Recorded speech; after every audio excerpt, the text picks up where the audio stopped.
পৃথিবীর সবচেয়ে বড় বড় ব্র্যান্ডগুলোর মালিক কারা? সব মুসলমান। আপনি যদি লিভার ব্রাদার্স এর কথা বলেন তাহলে কি? আপনি যদি অ্যাপলস এর কথা বলেন, এমনকি অ্যামাজন, এটা তো একটা মার্কেটিং প্লেস, অথবা আলিবাবা, এগুলো সব মুসলমানরা তৈরি করছে, মানে অমুসলমানরা।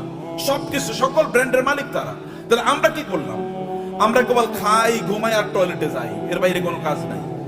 এখন তো টয়লেটে যাওয়ার জন্য, আগে তো অন্তত আপনি টয়লেটে যাওয়ার জন্য বাসার বাইরে যাওয়া লাগতো, এখন তো বাসার বাইরে না, একেবারে বিছানার সাথে টয়লেট।